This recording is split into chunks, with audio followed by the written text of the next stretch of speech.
After the death of Saul, David returned from his victory over the Amalekites and spent 2 days in Ziklag. On the 3rd day after David's return, a man arrived from the Israelite battlefront. He had torn his clothes and put dirt on his head to show that he was in mourning. He fell to the ground before David in deep respect. "Where have you come from?" David asked. "I escaped from the Israelite camp," the man replied. "What happened?" David demanded. "Tell me how the battle went." The man replied, "Our entire army fled. Many men are dead and wounded on the battlefield, and Saul and his son Jonathan have been killed." "How do you know that Saul and Jonathan are dead?" David demanded. The young man answered, "I happened to be on Mount Gilboa. I saw Saul there, leaning on his spear with the enemy chariots closing in on him. When he turned and saw me, he cried out for me to come to him. 'How can I help?' I asked him. And he said to me, 'Who are you?' I replied, 'I am an Amalekite.' Then he begged me, 'Come over here and put me out of my misery, for I am in terrible pain and want to die.' So I killed him," the Amalekite told David, "for I knew he couldn't live. Then I took his crown and one of his bracelets so I could bring them to you, my lord." David and his men tore their clothes in sorrow when they heard the news. They mourned and wept and fasted all day for Saul and his son Jonathan, and for the Lord's army and the nation of Israel, because so many had died that day. Then David said to the young man who had brought the news,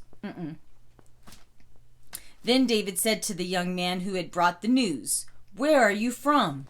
And he replied, "I am a foreigner, an Amalekite, who lives in your land." "Were you not afraid to kill the Lord's anointed one?" David asked.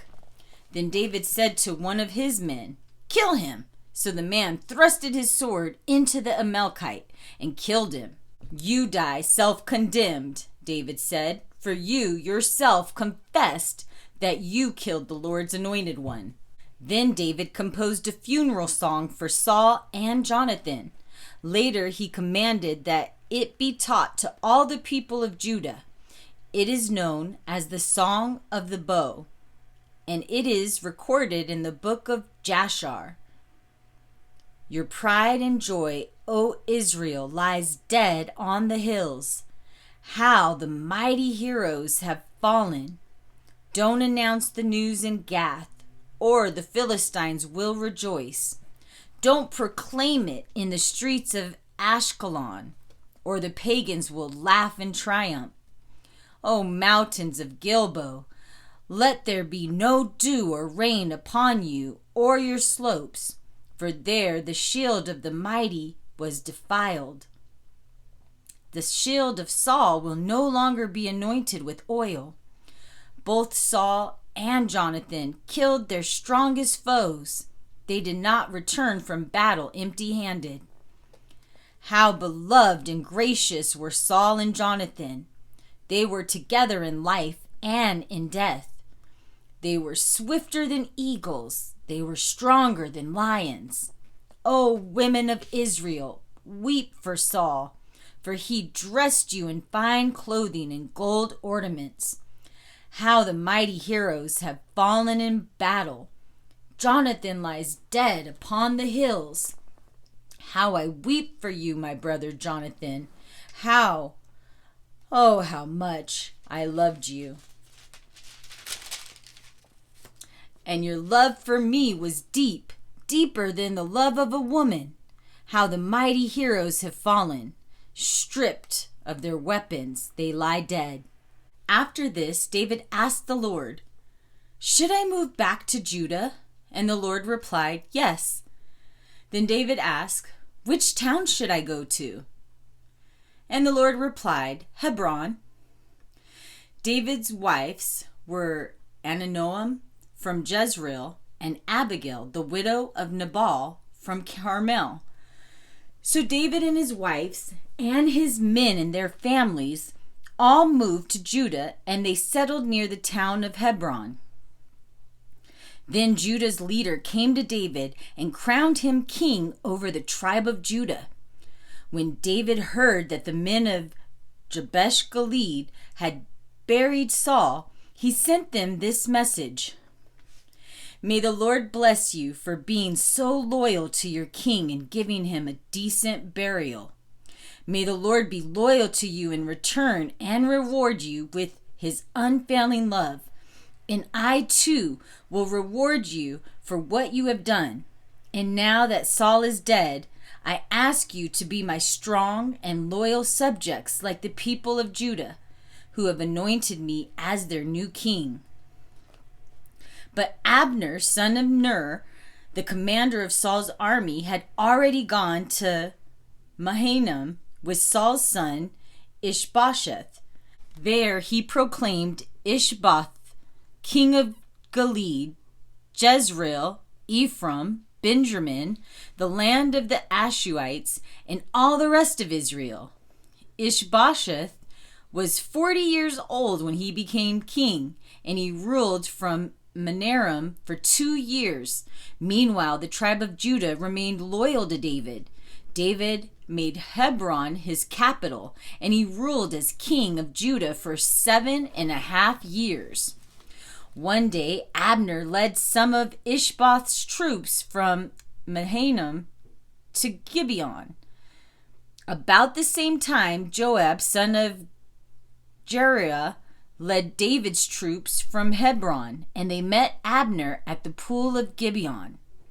The two groups sat down there, facing each other from opposite sides of the pool. Then Abner suggested to Joab, "Let's have a few of our warriors put on an exhibition of hand-to-hand combat." "All right," Joab agreed. So 12 men were chosen from each side to fight against each other. Each one grabbed his opponent by the hair and thrusted his sword into the other's side so that all of them died. The place has been known ever since as the Field of Swords. The two armies then began to fight each other, and by the end of the day, Abner and the men of Israel had been defeated by the forces of David. Joab, Abishai, and Ashel, the 3 sons of Zeruiah, were among David's forces that day. Ashel could run like a deer, and he began chasing Abner. He was relentless and single-minded in his pursuit. When Abner looked back and saw him coming, he called out, "Is that you, Ashel?" "Yes, it is," he replied. "Go fight someone else," Abner warned. "Take on one of the younger men and strip him of his weapons." But Ashel refused and kept right on chasing Abner. Again, Abner shouted to him, "Get away from here! I will never be able to face your brother Joab if I have to kill you." But Ashel would not give up. So Abner thrust the butt end of his spear through Ashel's stomach, and the spear came out through his back. He stumbled to the ground and died there. And everyone who came by that spot stopped and stood still when they saw Ashel lying there. When Joab and Abishai found out what had happened, they set out after Abner. The sun was going down as they arrived at the hill of Ammah near Gilah, along the road to the wilderness of Gibeon. Abner's troops from the tribe of Benjamin regrouped there at the top of the hill to take a stand. Abner shouted down to Joab, "Must we always solve our differences with swords? Don't you realize the only thing we will gain is bitterness towards each other? When will you call off your men from chasing their Israelite brothers?" Then Joab said, "God only knows what would have happened if you hadn't spoken, for we would have chased you all night if necessary." So Joab blew his trumpet, and his men stopped chasing the troops of Israel. All that night, Abner and his men retreated through the Jordan Valley. They crossed the Jordan River, traveling all through the morning, and they did not stop until they arrived at Mourning. Meanwhile, Joab and his men also returned home. When Joab counted his casualties, he discovered that only 19 men were missing, in addition to Ashel. But 360 of Abner's men, all from the tribe of Benjamin, had been killed. Joab and his men took Ashel's body to Bethlehem and buried him there beside his father. Then they traveled all night and reached Hebron at daybreak. All right, we're in 2 Samuel 3. Have a special guest for the first paragraph. And what a blessing. She is wanting to read just a little bit to share in what I'm doing. Enough commentary. Let her get started. That was the beginning of a long war between those who had been loyal to Saul and those who were loyal to David. As time passed, David became stronger and stronger, while Saul's dynasty became weaker and weaker. These were the sons who were born to David in Hebron. Hebron. The oldest was Amnon, whose mother was Ahinoam of Jezreel. The son was Caleb. The second son. The second was Caleb, whose mother was Abigail, the widow of Nabal from Carmel. The third was Absalom, whose mother was Maacah, the daughter of Talmai, king of Geshur. The fourth was Abdonijah,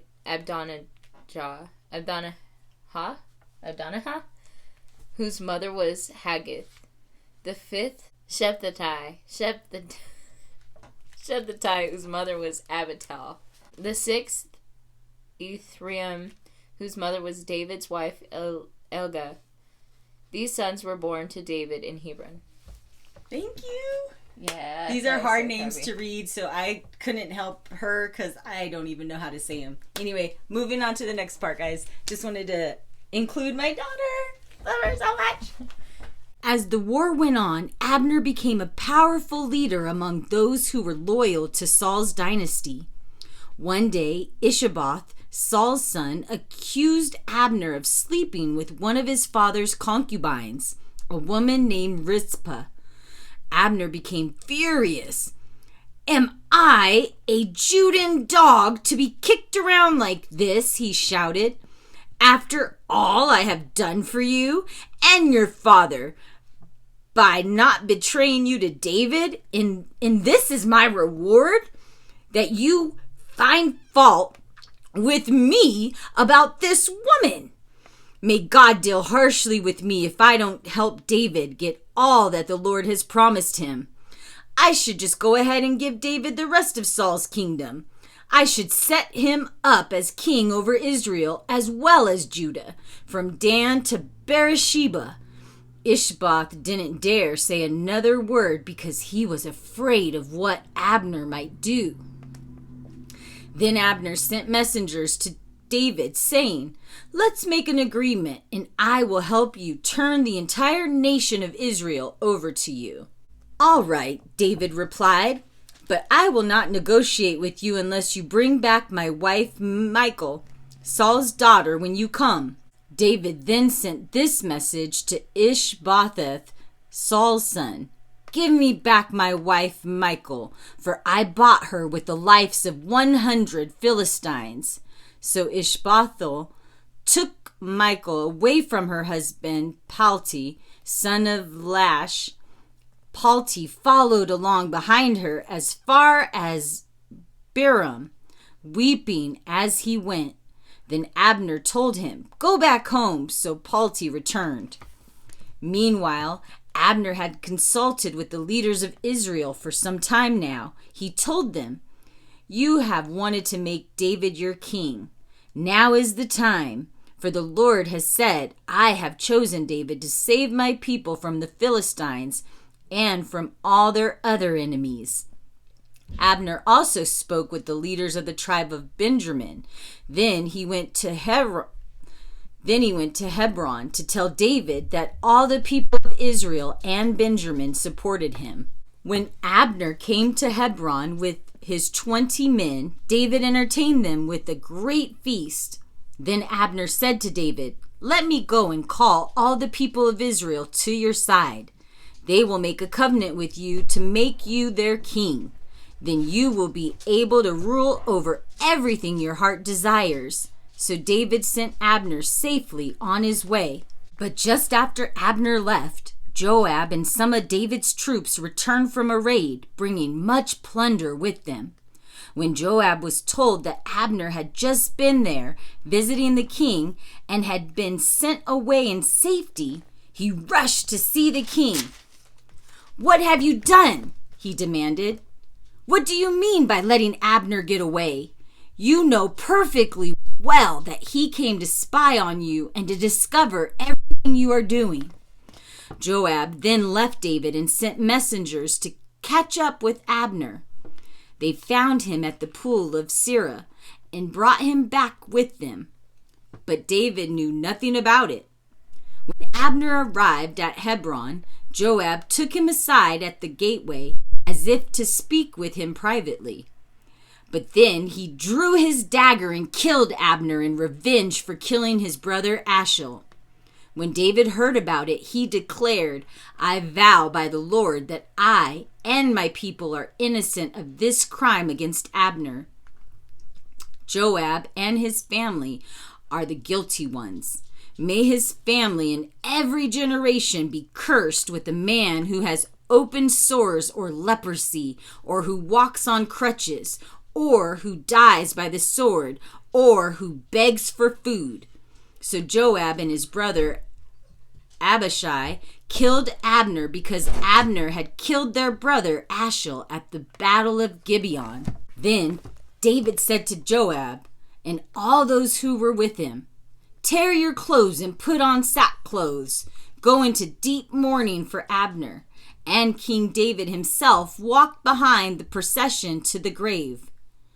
They buried Abner in Hebron, and the king and all the people wept at his graveside. Then the king sang his funeral song for Abner. "Should Abner have died as fools die, your hands were not bound, your feet were not chained. No, you were murdered, the victim of a wicked plot." All the people wept again for Abner.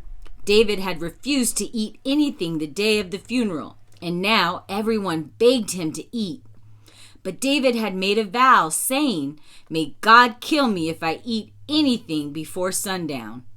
This pleased the people very much. In fact, everything the king did pleased them.